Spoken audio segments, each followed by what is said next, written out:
শাকিব খানকে নিয়ে মন্তব্য করে আবারও আলোচনায় শবনম বুবলী বললেন, সিনেমা যদি ইউনিভার্সিটি হয় তাহলে শাকিব হবেন তার প্রিন্সিপাল। আমাদের মেগাস্টার শাকিব খান মানেই অনেক ধামাকা, যেটা কিনা আমরা বরাবরই দেখেছি সব সময়, কারণ এত বছর ধরে উনি ইন্ডাস্ট্রি রুল করছে। আমি তো অলওয়েজ বলি যে আমাদের বাংলা ফিল্ম ইন্ডাস্ট্রি যদি কোনো ইউনিভার্সিটি হয়, he is the principal of that university. Bangladesh film certification বোর্ডে যুক্ত হলেন মিশা সওদাগর, শিহাব শাহিন, আওলাদ হোসেন উজ্জ্বল। 12 তারিখ সারাদিন ধানের শীষে ভোট দিন। নির্বাচনী প্রচারণায় রাজপথে বিনোদন অঙ্গনের শিল্পীরা। আমাদের মনের আশা যে আমাদের সাংস্কৃতিক অঙ্গনে একটা সুস্থ পরিবেশ আসুক। ওনাদের সাথে আসলে থাকতে পেরে আমার সত্যি খুব ভালো লাগছে। আমি সবসময় ওনাদের দেখেই তো আসলে বড় হয়েছি। তারেক রহমান খুব বিচক্ষণ মানুষ, উনি সারা বিশ্বের সাথে তাল মিলিয়ে রাজনীতি করেন। দর্শক সবাইকে আমন্ত্রণ, শুরু করছি Walker footwear presents showbiz and style 24। দেশ বিদেশের বিনোদনের নানা খবর সাথে নিয়ে আছি আমি শাহরিন জেবির। শাকিব খানকে প্রিন্সিপাল বললেন শবনম বুবলী। এক আয়োজনে অংশ নিয়ে সাংবাদিকদের নানা প্রশ্নের জবাব দিয়েছেন ঢাকা সিনেমার এই নায়িকা। সেখানেই জানান, সিনেমা যদি হয় ইউনিভার্সিটি তবে শাকিব হবেন তার প্রিন্সিপাল। মূলত রাজধানীর পুলিশ প্লাজায় একটি দোকানের উদ্বোধনে অংশ নেন শবনম বুবলী, যেখানে কথার ফাঁকে শাকিব খান ও তার সিনেমার প্রশংসাও করেন নায়িকা। বুবলী বলেন, শাকিব খানের সিনেমা মানে অনেক ধামাকা। এত বছর ধরে উনি ইন্ডাস্ট্রি ধরে রেখেছেন। আমি সবসময় বলি, আমাদের দেশের ফিল্ম ইন্ডাস্ট্রি যদি কোনো ইউনিভার্সিটি হয় তাহলে শাকিব খান সেখানে প্রিন্সিপাল। প্রিন্সিপাল আমাদের প্রিন্স। তার নতুন সিনেমা প্রিন্সও আশা করি হিট হবে। শাকিবের সাথে আবারও অভিনয়ে ফিরবেন বলেও আশাবাদী নায়িকা বুবলী।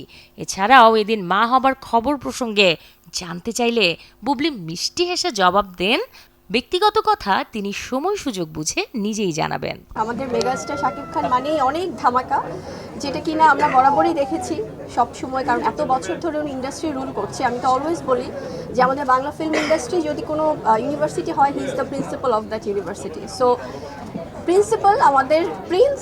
আমাদের মেগাস্টারের যখন মুভি আসে সবার মধ্যে অন্যরকম উন্মাদনা কাজ করে, আমরা সবাই অনেক এক্সাইটেড থাকি। সো ইনশাল্লাহ প্রিন্সের ক্ষেত্রেও ব্যতিক্রম। আমরা সাংবাদিকতায় আছি, কারণ আমি নিজেও তো অ্যাজ এ নিউজ কাস্টার আমি বেশ কিছুদিন কাজ করেছি। অনেক সময় অনেক কিছু আসবে এবং আমি আপনাদেরকেও বলি যে আপনাদেরকে আমি কখনোই সেই ব্লেমটা দিই না, কারণ আপনারা নিউজ করবেন, এটা খুব স্বাভাবিক এবং অডিয়েন্সের জায়গা থেকে আগ্রহ থাকবে। তবে সব কিছুর একটা সময় আছে, একটা স্থানকাল পাত্র আছে যে বিষয়গুলো নিয়ে আমরা কথা বলতে চাই। আজকে যেহেতু আমরা একটা গ্র্যান্ড লঞ্চিং এসছি, এটা আমি বরাবর বলেছি, আপনাদের হয়তো বোর লাগতে পারে যে আপু একই কথা বলছে। নির্বাচনে আমেজ শুরু হয়ে গেছে, আজকে যে অবস্থা অলরেডি রমরমা একদম জমজমাট পরিস্থিতি। আমরা এটাই চাই সবসময় যে আমাদের দেশের যে একটা আসলে বলবো যে ন্যাশনাল ইলেকশন, এটা যেন এরকমই সবার মধ্যে আনন্দ আমেজ কাজ করে এবং আমরা যারা আর্টিস্টরা আছি তারা যেন এভাবেই নিরাপদভাবে কাজ করতে পারি। সো সেই আশাটাই করবো। এবং স্পেশালি যেহেতু ইলেকশনের কথা বললেন, আমরা তো আসলে যেহেতু আমি একদমই একজন নন পলিটিক্যাল পার্সন, আমি একজন আর্টিস্ট। সো আমার জায়গা থেকে আমি বলবো, একজন সচেতন নাগরিক হিসেবে অবশ্যই আমরা একটা সুষ্ঠু সুন্দর নির্বাচন চাই। আর অবশ্যই আমরা আমাদের নিরাপত্তা চাই। আমরা চাই যে শান্তিপূর্ণভাবে আমরা যেন আমাদের বাংলাদেশে অবস্থান করতে পারি এবং সবগুলো সেক্টরে যেন কাজ করতে পারি। আর নারী পুরুষ বৈষম্য যেন না থাকে, সবাই যেন সম্মান দিয়ে সবাইকে কাজ করি, এটাই চাই। আর যারাই আসবেন, যারা আছি মানে তারাও যেন আমরা এইভাবেই অবশ্যই আমরা সবসময় বাংলাদেশের পরিপ্রেক্ষিতে আমরা নারীরা তো অবশ্যই সেই নিরাপত্তা, সেই শান্তিপূর্ণ পরিস্থিতি চাই যেখানে সম্মান নিয়ে আমরা কাজ করব। এবং আমরা এখনো জানি না যে আমাদের সরকার কারা গঠন করবে।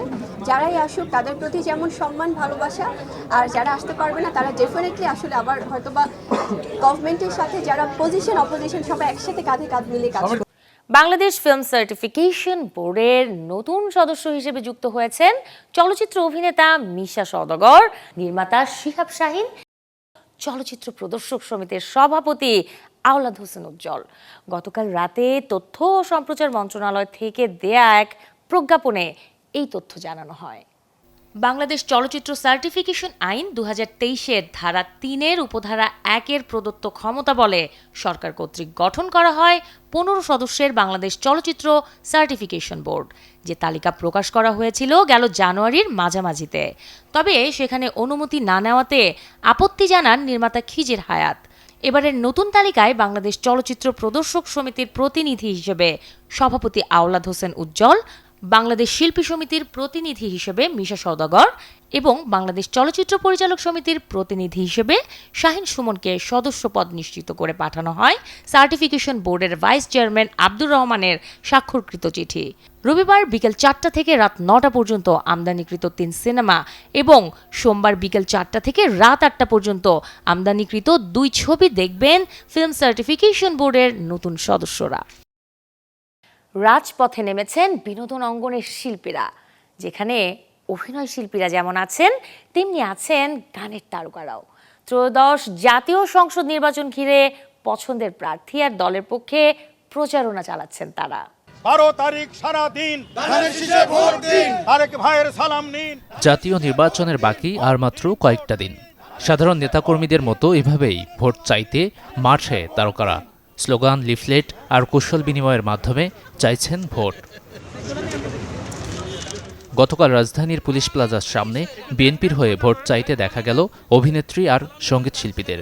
উপস্থিত ছিলেন সঙ্গীত শিল্পী মনির খান, রবি চৌধুরী, সঙ্গীত পরিচালক শওকত আলী ইমন, অভিনেত্রী রিনা খান, শাহ হুমায়রা সুবহার মতো তারকারা। জনাব তারেক রহমানের জন্যই আমরা এসেছি সবাই ভোট চাইতে। আশা করি আমরা বিপুল ভোটে জয়ী হব। তারেক রহমান আগামীতে দেশ পরিচালনা করবেন। অলরেডি আমি আর ছোটো ভাই মনির খান তারেক রহমানের প্রচারণার সর্বশেষ ঠাকুরগাঁয়ে মির্জা ফখরুল সাহেবের এলাকাতে আমরা দুজনেই গিয়েছিলাম। আমরা আজকে ঢাকা 17 আসনের জন্য আমরা সবাই শিল্পীরা একত্রিত হয়েছে এখানে। আমরা অবশ্যই চাই, আমাদের মনের আশা যে আমাদের সাংস্কৃতিক অঙ্গনে একটা সুস্থ পরিবেশ আসুক, এবং যেটা অনেকে আশঙ্কা করছে যে এটা একমাত্র আমাদের সবার প্রিয় তারেক ভাই যদি আমাদের সামনে চলে আসেন, আমরা সেই নিরাপত্তা এবং সেই পরিবেশটা খুঁজে পাবো, কারণ উনি সংস্কৃতি বান্ধব একটা মানুষ। মনির ভাই, রবি ভাইয়ের পরপরই আমি মনে হয় যে ছোট মানুষ হিসাবে 17 আসনের হয়ে নেমেছি। মেবি এটা 16-17 তারিখ থেকে, হ্যাঁ, তো কাজ করছি। প্রথম থেকে আমার মনে হয়েছে যে আমাদের থেকে উৎসাহী বেশি জনগণ, পাবলিক। ওনাদের সাথে আসলে থাকতে পেরে আমার সত্যি খুব ভালো লাগছে। আমি সবসময় ওনাদের দেখেই তো আসলে বড় হয়েছি, এবং আমরা চাই শিল্পী সমাজ আরও অনেক দূর এগিয়ে যাক। বিএনপির নির্বাচনী সাংস্কৃতিক পরিচালনা কমিটির উদ্যোগে মাঠে নেমেছেন তারা। তবে এবারের নির্বাচনে কেন প্রার্থী হননি তারকারা, এমন প্রশ্নের জবাবে মনির খান বলেন, দলের নির্দেশেই দূরে রয়েছেন তারা। তারেক রহমান খুব বিচক্ষণ মানুষ। উনি সারা বিশ্বের সাথে তাল মিলিয়ে রাজনীতি করেন। শিল্পীদের ব্যাপারে উনি কথা বলেছেন। উনি বলেছেন যে বহু জায়গা আছে শিল্পীদেরকে প্রোভাইড করার জন্য। শিল্পীদেরকে নির্বাচন করে এমপি হইতে হবে, নট নেসেসারি। তারা তাদের কাজ করুক। নির্বাচনে তারকারা দলীয় প্রার্থী না হলেও কেউ কেউ স্বপ্ন দেখছেন সংরক্ষিত আসনে এমপি হবার। তাদের মধ্যে অন্যতম অভিনেত্রী রিনা খান। আমার তো অবশ্যই আছে, আমি সেই লক্ষ্যেই কাজ করছি। আমি সংরক্ষিত আসনে চাইব, এবং আশা করি, আমি তো জিসাসের সিনিয়র সহসভাপতি, তো আশা করি একটা সিট আমি পাবো। আর এমপি হতে গেলেই যে আসতে হবে তা না, আমরা থেকে কাজ করব, সবাই সাথে থেকে কাজ করাটাই হলো আসল কথা। বিএনপি চেয়ারপারসন তারেক রহমানের হয়ে ভোটের মাঠে নামলেও তারকাদের চাওয়া, যে দলই জয়ী হোক না কেন সাংস্কৃতিক অঙ্গন যেন থাকে নিরাপদে, অগ্রগতিতে। গাজী আনিস, চ্যানেল 24, ঢাকা। এবারে জাতীয় নির্বাচন নিয়ে আমাদের নিয়মিত আয়োজন, তারকা কাকে দেবেন ভোট। 12 ফেব্রুয়ারি অনুষ্ঠিত হবে ত্রয়োদশ জাতীয় সংসদ নির্বাচন। এবারের নির্বাচনে কাকে ভোট দেবেন জনপ্রিয় উপস্থাপিকা ও চিকিৎসক শ্রাবণ্য তাওহিদা। চ্যানেল 24কে নিজেই জানিয়েছেন তিনি, সাথে রেখেছেন কিছু প্রত্যাশাও। সচেতন একজন নাগরিক হিসেবে এতগুলো বছর পরে নির্বাচন পাচ্ছি, এটা নিয়ে অবশ্যই অনেক বেশি এক্সাইটেড।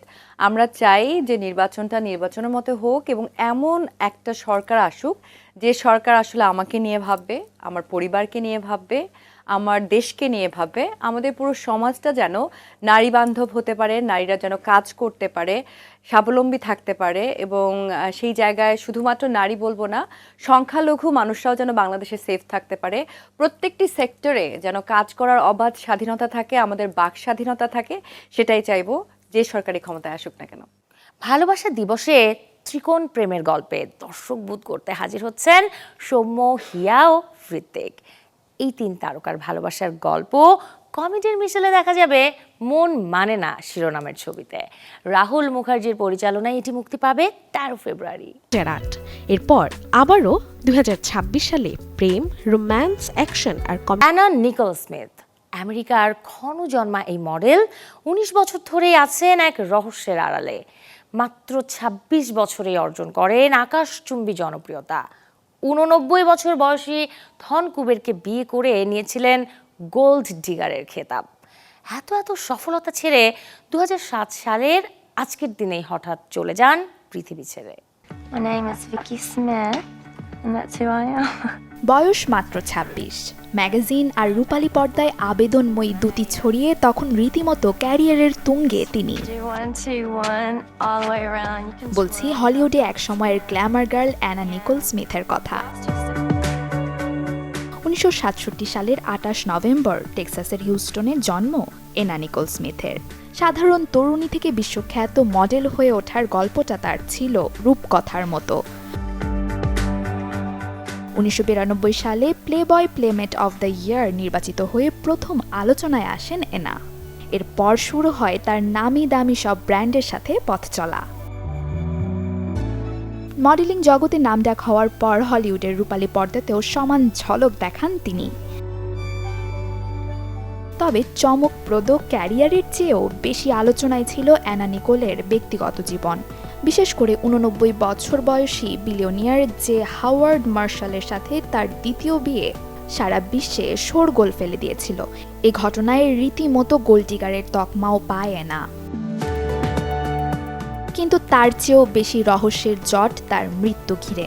মাত্র 39 বছর বয়সে 2007 সালের 8 ফেব্রুয়ারি পৃথিবীর মায়া ত্যাগ করেন নিকোল স্মিথ। স্বাভাবিক নয়, হঠাৎই এক হোটেল রুমে মৃত অবস্থায় পাওয়া যায় তাকে। আজও যেই মৃত্যুর কারণ অজানা সবার। তবে ময়না তদন্তের রিপোর্ট বলে অতিরিক্ত মাত্রায় ড্রাগ বা ওষুধের বিষক্রিয়ায় মৃত্যু হয় অ্যানা নিকোল স্মিথের। I think there's somebody up there that loves me and it's giving me this chance. Desk report, channel 24। You know, I had a really rough childhood growing up. দর্শক, এতক্ষণ ছিলাম বিনোদনের নানা খবরে। এবারে জীবনযাপনের গল্প দেখব, লাইফস্টাইলের কিছু আপডেট। দাম্পত্য জীবনে অধিকাংশ সময় যখন স্মার্টফোনে ব্যস্ততা, অনেকের জীবনে তখন নেমে আসছে অশান্তি। কারো কারো ক্ষেত্রে সন্তান ধারণেও তৈরি হচ্ছে সমস্যা, এমনটাই জানিয়েছেন বিশেষজ্ঞ চিকিৎসক। নারী কিংবা পুরুষ সবার ক্ষেত্রেই ঘিরে রেখেছে ব্যস্ততা। অফিস আর অনলাইনের নানা কাজ এখন প্রভাব ফেলছে দাম্পত্য জীবনে। কারো কারো ক্ষেত্রে সারাদিন ডিভাইসে ডুবে থাকা যেন পরিণত হয়েছে অভ্যাসে, আর এতেই তৈরি হচ্ছে সমস্যা। স্বামী স্ত্রী ডিভাইস ব্যবহারে মগ্ন থাকার ফলে কমে যাচ্ছে একে অপরের সাথে সুন্দর মুহূর্ত কাটানো, পাশাপাশি বাড়ছে মানসিক চাপ, হচ্ছে ভুল বোঝাবুঝি। এছাড়া দম্পতিরা একে অপরের থেকে বিচ্ছিন্ন হয়ে পড়ার ফলে সন্তান ধারণের জন্য প্রয়োজনীয় ঘনিষ্ঠতাও কমে যাচ্ছে। আমাদের যে ডিভাইসগুলা, যে ল্যাপটপ, মোবাইল, এগুলাতে কিন্তু আমরা ভীষণভাবে আসক্ত হয়ে গিয়েছি।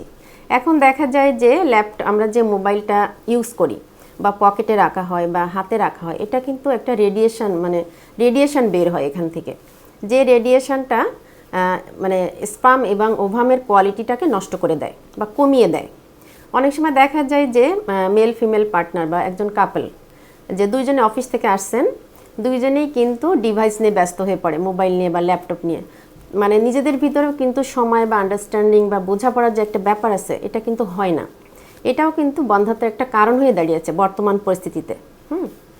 আর এখন আমি যেটা বলবো যে এখান থেকে রিমুভ পাওয়ার জন্য আমাদের যেটা করতে হবে যে একটা ব্যালেন্স ডায়েট, তারপর স্ট্রেস ম্যানেজমেন্ট, সাউন্ড স্লিপ, তারপর হচ্ছে ওয়েট রিডাকশান, এইগুলো যদি করা হয় তাহলে এখান স্ট্রেসফুল কন্ডিশনটা রিমুভ হয় এবং আমাদের কিন্তু ফার্টিলিটিটা ইমপ্রুভ হয়।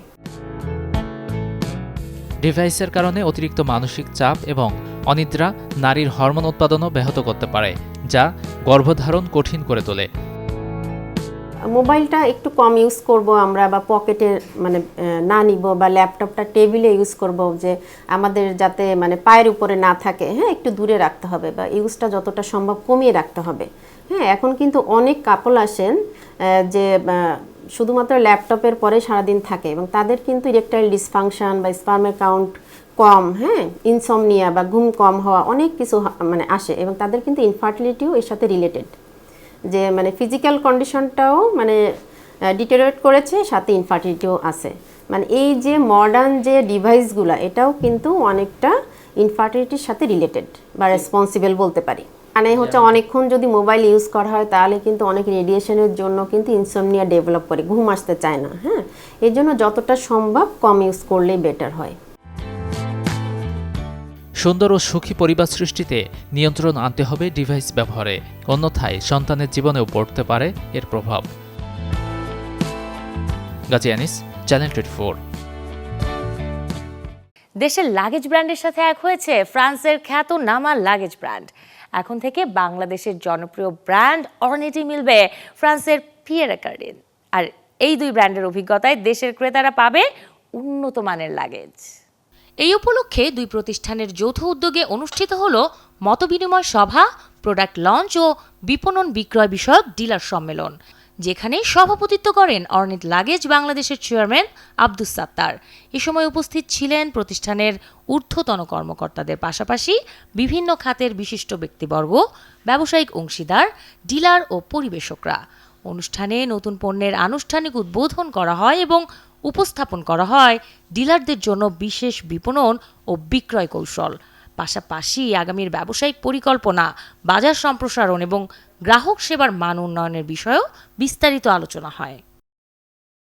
একটা সময় ছিল কেউ যদি হাঁটু গেড়ে বসে পেতে চাইতো পছন্দের মানুষের সান্নিধ্য, মিনতিতে রাখত জীবন সঙ্গী হবার। আর সেই অফারটি যদি গ্রহণ করা হতো তবে উপহারে অফুরন্ত ভালোবাসার সাথে মিলত দুগ্ধবতী গাভী। হ্যাঁ দর্শক, ঠিকই শুনছেন, এখান থেকেই শুরু প্রপোজডের ইতিহাস। চলছে যে ভালোবাসার মাস, ভালোবাসার সপ্তাহ। আজ কিন্তু প্রিয় মানুষকে মনের কথা জানানোর সেই বিশেষ দিন।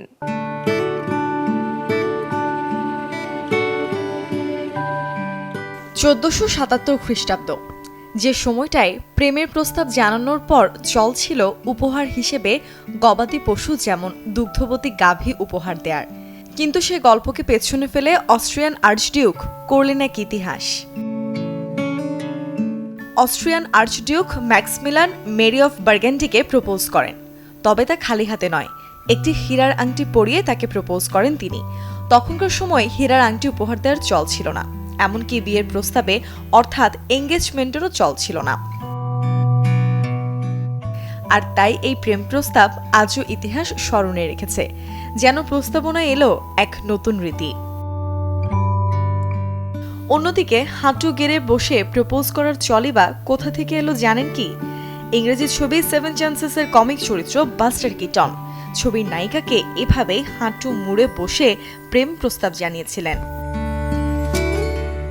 আসলে প্রিয় মানুষের প্রতি আবেগ এবং অনুভূতি বোঝাতে হাঁটু গেড়ে প্রেমের প্রস্তাব দিয়েছিল বাস্টার। তাই এই অঙ্গভঙ্গি করেছিল যা বিশ্বজুড়ে ছড়িয়ে পড়েছে। এই চলচ্চিত্রটি এতটাই জনপ্রিয় হয় যে এই ছবির দৃশ্য দেখে অনুপ্রাণিত হয়েই ইউরোপ জুড়ে এই রীতি প্রচলিত হয়। অবশ্যই এটি ছিল একটি নির্বাক চলচ্চিত্র, তবু এই চলচ্চিত্রের প্রেমের রসায়ন মনে ধরেছিল বিশ্ববাসীর। এছাড়াও বলা হয় 1816 সালের আরেকটি ঘটনা যা আজকের এই দিনটিকে আরও স্মরণীয় করে তুলেছে। রাজকন্যা শার্লটের সাথে তার হবু স্বামীর বাগদানের অনুষ্ঠান এই দিনেই হয়। তারপর থেকে ভ্যালেন্টাইন সপ্তাহের দ্বিতীয় দিন পালিত হয় প্রপোজ ডে হিসেবে। তাই মনের কথা বলতে ভ্যালেন্টাইন্স উইকের দ্বিতীয় এই দিনটিকে আপনিও বেছে নিতে পারেন। চিঠির ভাঁজে গোলাপ রেখে প্রস্তাব জানানোর এই অনুভূতি এখনো একই আবেদন রাখে। চ্যানেল 24। সময়টা এখন শীতের শেষ, বসন্তের মিষ্টি আবহাওয়া। ঋতু পরিবর্তনের এই নিয়মে ত্বকের যত্নে চাই বিশেষ কিছু, যা ধরে রাখবে বয়স, ত্বকে ফিরিয়ে আনবে তারুণ্যতা। দর্শক, চলুন এ বিষয়ে জেনে আসি ত্বক বিশেষজ্ঞের পরামর্শ। বয়স বাড়ার সাথে সাথে ত্বকে বলিরেখা, ঝুলে পড়া বা উজ্জ্বলতা কমে যাওয়া একটি সাধারণ সমস্যা। সেই সাথে 40-এর পর ঋতুর পরিবর্তনেও শরীরে অনেক সময় দেখা দেয় নেতিবাচক প্রভাব। বিশেষ করে শীত বসন্তের পরিক্রমায় ত্বক ও চুলের পরিবর্তন যেন হয়ে দাঁড়ায় অসহনশীল। শীত ঋতুতে তাপমাত্রা এবং আর্দ্রতা যখন কমতে থাকে এর একটা নেতিবাচক প্রভাব আমাদের ত্বকে আসে, আর 40-এ এই নেতিবাচক প্রভাবটা যেন আর একটু বেশি দেখা দেয়। তাই বয়স যখন 40 নিজেকে অবহেলা করবেন না, নিজেকে দিন জেন্টেল কেয়ার, প্রফেশনাল গাইডেন্স এবং স্মার্ট চয়েস। তবে আধুনিক চিকিৎসায় এই প্রাকৃতিক পরিবর্তনকে রুখে দিতে এসেছে নতুন উদ্ভাবন। এখন আর শুধু কসমেটিক্সের ওপর নির্ভর করতে হচ্ছে না, আধুনিক চিকিৎসা পদ্ধতিতে যোগ হয়েছে অ্যাডভান্স পিআরপি থেরাপি। চিকিৎসকের মতে এই পদ্ধতিটি পার্শ্ব প্রতিক্রিয়া ছাড়া সম্পূর্ণ ঝুঁকিবিহীন সমাধান। অ্যাডভান্স পিআরপিতে থাকে অনেক শক্তিশালী গ্রোথ ফ্যাক্টর এবং সেটি কিন্তু কালেকশন করা হয় আপনার নিজেদের শরীরের ব্লাড থেকে, এবং এই গ্রোথ ফ্যাক্টর যখন ইনজেক্ট করা হয় চুলের স্ক্যাল্পে বা ত্বকে, স্কিন রিজুভেনেশন হয়। রিজুভেনেশনের ফলে ত্বকের টোন হয় ইভেন, টেক্সচার হয় ইমপ্রুভ, উজ্জ্বলতা বাড়ে, আর এটি সাপোর্ট করে হেয়ার রিগ্রোথকে। এর ফলে রুট হয় স্ট্রং, কিউটিকল রিপেয়ার হয় এবং হেয়ার ফলটা অনেকখানি কমে আসে। অ্যাডভান্স পিআরপি কেবল ত্বকের সজীবতা ফেরাতে নয়, বরং চুল পড়া রোধ এবং নতুন চুল গজাতেও কার্যকর ভূমিকা রাখে, ফলে দিন দিন বাড়ছে এর গ্রহণযোগ্যতা। Desk report, channel 24। Doomsday clock বা কেয়ামতের ঘড়ি, চমকে যাচ্ছেন নিশ্চয়ই। বিষয়টি প্রতীকী অর্থে হলেও এই বছর বিজ্ঞানীরা ঘড়ির কাঁটা 4 সেকেন্ড এগিয়ে দিয়েছেন। দর্শক, এখন আর মাত্র 85 সেকেন্ড দূরে পৃথিবীর ধ্বংস। চলুন জেনে আসি এর বিস্তারিত। সময় দেখার ঘড়ি আমরা সবাই চিনি, কিন্তু এমন এক ঘড়ি আছে যা সময় নয়, মাপে মানব জাতির ভাগ্য। এই ঘড়ির নাম ডুমসডে ক্লক, যাকে অনেকে চেনেন কেয়ামতের ঘড়ি বলে। প্রায় 8 দশক আগে পরমাণু যুগের শুরুর দিকে আলবার্ট আইনস্টাইন, ওপেনহেইমার সহ বিশ্বের নামকরা বিজ্ঞানীরা মিলে তৈরি করেছিলেন এই প্রতীকী ঘড়ি। একটাই প্রশ্ন সামনে রেখে, মানুষ নিজেই কি নিজের ধ্বংস ডেকে আনছে? Every second counts, and we are running out of time. It is a hard truth, but this is our reality. প্রতি বছর ওয়াশিংটন ডিসিতে bulletin of the atomic scientist এই ঘড়ির কাঁটা নতুন করে সেট করে। কখনো সময় বদলায়, কখনো আবার বদলায় না। কিন্তু 2026 সালে এসে ঘড়ির কাঁটা থেমেছে মধ্যরাত থেকে মাত্র 85 সেকেন্ড দূরে। বিপদের প্রতীকী দূরত্বে মধ্যরাত মানেই পৃথিবীর বিনাশ। 85 সেকেন্ড বাকি থাকা মানে মানবজাতি এখন দাঁড়িয়ে আছে ধ্বংসের একেবারে দরজায়। কিন্তু কেন এগিয়ে আনা হলো ঘড়ির কাঁটা? বিজ্ঞানীদের ভাষায় পরমাণু অস্ত্রের ঝুঁকি, জলবায়ু সংকট, জৈবিক হুমকি সব মিলিয়ে পরিস্থিতি ভয়াবহ। এর সঙ্গে যুক্ত হয়েছে নতুন আতঙ্ক, এআই এর বিপজ্জনক বিস্তার, ভুল তথ্য আর ষড়যন্ত্র তত্ত্বের ছড়াছড়ি। তবে এতে সবাই কিন্তু একমত নন। অনেকের মতে ডুমসডে ক্লক নিখুঁত কোনো মাপকাঠি নয়, এটি ভবিষ্যৎ বলে দেয় না, বরং এই ঘড়ি আমাদের সতর্ক করে, মনে করিয়ে দেয় এই পৃথিবীতে আমাদের অস্তিত্ব কতটা ভঙ্গুর। শরীফুল হক, চ্যানেল 24। দর্শক, এই ছিল আজকের Walker footwear presents showbiz and style 24 এর আয়োজনে। বিনোদন ও লাইফস্টাইলের সব খবর জানতে ভিজিট করুন আমাদের ফেসবুক পেজ এবং ইউটিউব চ্যানেলে। কাল ঠিক একই সময়ে আবারও দেখা হবে। সেই পর্যন্ত সবাই ভালো থাকুন, আর দর্শক অবশ্যই চ্যানেল 24 এর সাথেই থাকুন।